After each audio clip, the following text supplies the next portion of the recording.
Bueno, y las verdades del compendio que comentaremos hoy en esta lección y en la siguiente son sobre la iglesia fundada por Jesucristo.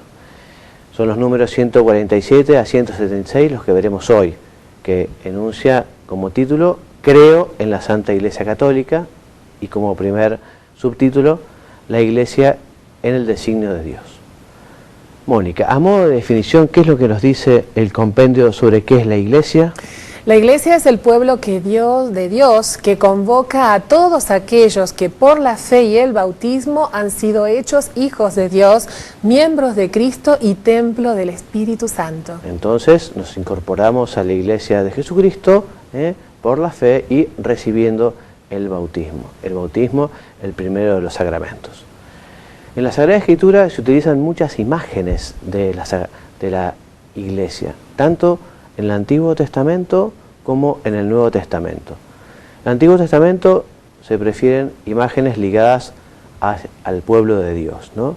En cambio, Mónica, las imágenes del Nuevo Testamento son aquellas vinculadas a Cristo como cabeza de este pueblo, que es su cuerpo, y las imágenes sacadas de la vida pastoril, como redil, grey, ovejas, agrícola, campo, olivo, viña, de la vida de la construcción, como morada, piedra, templo, y de la familia, esposa, madre, familia. Al hablar de imágenes nos estamos refiriendo a justamente algo que se asemeja a la iglesia, se compara a la iglesia con un redil, en el cual las ovejas somos nosotros, se compara a la iglesia con una construcción, donde la piedra fundamental es Cristo, y nosotros somos piedras vivas, etcétera, etcétera, ¿no? Nos dice el compendio claramente que la Iglesia tiene su origen y realización en el designio divino de Dios. Fue preparado en el Antiguo Testamento con la alianza de Dios con el pueblo de Israel. Fue fundada por el mismo Jesucristo. Y fue realizada sobre todo mediante su muerte redentora y su resurrección. Más tarde, Mónica, se manifestó como misterio de salvación mediante la efusión del Espíritu Santo en Pentecostés. Al final de los tiempos alcanzará su consumación como asamblea celestial de todos los redimidos. Por eso la Iglesia no es una invención de los apóstoles, no es que se reunieron y dijeron, bueno, a ver qué podemos hacer para continuar con este bellísimo mensaje de Jesucristo. No, podría haber sido una buena idea los apóstoles, pero no fue así. La Iglesia la fundó Jesucristo y, como veremos, quiso poner a Pedro como fundamento de su Iglesia. La misión de la Iglesia, Mónica, es la de anunciar e instaurar entre todos los pueblos el reino de Dios. Muy bien, la Iglesia es el germen e inicio sobre la tierra de este reino de salvación. Y también es misterio en cuanto que en su realidad visible se hace presente y operante una realidad espiritual y divina que se percibe solamente con los ojos de la fe. Muy bien. Y la Iglesia también es sacramento universal de salvación.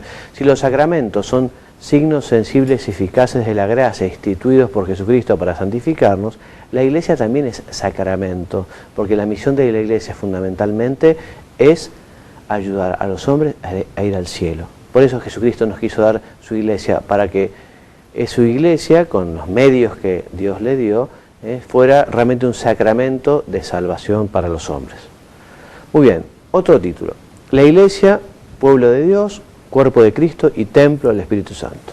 Entonces, Mónica, la Iglesia es el pueblo de Dios porque Él quiso santificar y salvar a los hombres no aisladamente, sino constituyéndolos en un solo pueblo. Muy bien, eso lo dice la Lumen Gentium en su capítulo número 9, ¿no? Este pueblo del que se llega a ser miembro mediante la fe de Cristo y el bautismo tiene por origen a Dios Padre, por cabeza a Jesucristo, por condición la dignidad y la libertad de los hijos de Dios, por ley el mandamiento nuevo del amor, por misión la de ser sal de la tierra y luz del mundo, por destino el reino de Dios ya iniciado en la tierra. Muy bien, entonces es un pueblo de Dios que participa del oficio sacerdotal de Cristo en cuanto ofrece sacrificios espirituales. También es pueblo de Dios y participa de su oficio profético, y lo hace cuando se adhiere a la fe de Jesucristo, la profundiza y la testimonia. Y también participa de la función regia, o sea, de Jesucristo como Rey. ¿Y cuál es la característica del reinado de Cristo? El servicio. Por eso la Iglesia participa de la función regia de Cristo con el servicio. También la Iglesia es cuerpo de Cristo porque une consigo íntimamente a sus fieles. Sabemos que la Iglesia es un pueblo y un pueblo que está unido, formamos una comunión, y esa comunión, sobre todo, esa común unión es en la Eucaristía. Unidos en la Eucaristía formamos un solo cuerpo que tiene a Cristo como cabeza. Sabemos que la Iglesia vive de Él, en Él y por Él. También decimos que la Iglesia vive de la Eucaristía, en la Eucaristía y por la Eucaristía. La Eucaristía es lo más sagrado que tiene la Iglesia, es la Iglesia de la Eucaristía, la nuestra, ¿no? Muy bien. Mónica, ¿y la cabeza y los miembros? Como si fueran una sola persona mística, nos dice Santo Tomás de Aquino. Llamamos a la Iglesia esposa de Cristo porque el mismo Señor se definió a sí mismo como el esposo. Exactamente, muy bien. Entonces Cristo se entregó por ella para purificarla con su sangre, para santificarla y hacerla madre fecunda de todos los hijos de Dios. La Iglesia también es llamada templo del Espíritu Santo, porque el Espíritu vive en ella. Muy bien, y el Espíritu Santo entonces edifica la Iglesia en la caridad. Con la palabra de Dios, los sacramentos, las virtudes y los carismas. ¿Y qué son los carismas?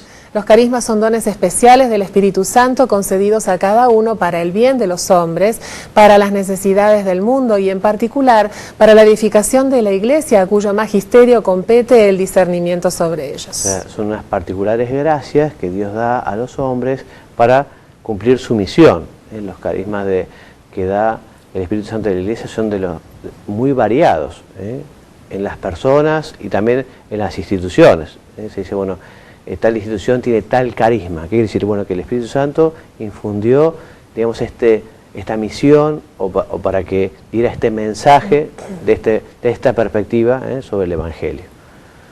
Muy bien, la Iglesia es una, santa, católica y apostólica. Mónica, la Iglesia es una porque tiene como origen y modelo la unidad de un solo Dios, como fundador y cabeza a Jesucristo, que estableció la unidad de todos los pueblos en un solo cuerpo, como alma al Espíritu Santo, que une a todos los fieles en la comunión en Cristo. Muy bien, también la Iglesia es una porque tiene una sola fe, una sola vida sacramental, una única sucesión apostólica, tiene una común esperanza y la misma caridad. Esta única Iglesia de Cristo subsiste en la Iglesia Católica, gobernada, como hemos dicho, por el sucesor de Pedro y por los apóstoles. Y respecto, Mónica, de las iglesias y comunidades eclesiales que se separaron de la plena comunión con la Iglesia, se hallan muchos elementos de santificación y verdad. En ellos encontramos efectivamente semillas de verdad, así le gustaba decir al Papa Juan Pablo II, ¿no? Pero, como vos decías, todos estos bienes proceden de Cristo e impulsan hacia la unidad católica. Exactamente, muy bien. Entonces los miembros de estas iglesias, incorporados a Cristo por el bautismo, son nuestros hermanos separados. Y la Iglesia busca restablecer esta unión que es un don de Cristo, esta unión que es un llamamiento del Espíritu y que concierne a toda la Iglesia y se actúa mediante, Mónica, la conversión del corazón, la oración, el recíproco conocimiento fraterno y el diálogo teológico. Estos son como los caminos que nos dice el compendio que tenemos que realizar para conseguir esta unión. Qué lindo que es el camino, ¿no? La conversión del corazón de todos, la oración, cuánto estamos rezando por esta unión con nuestros hermanos separados, por el recíproco conocimiento fraterno y el diálogo teológico.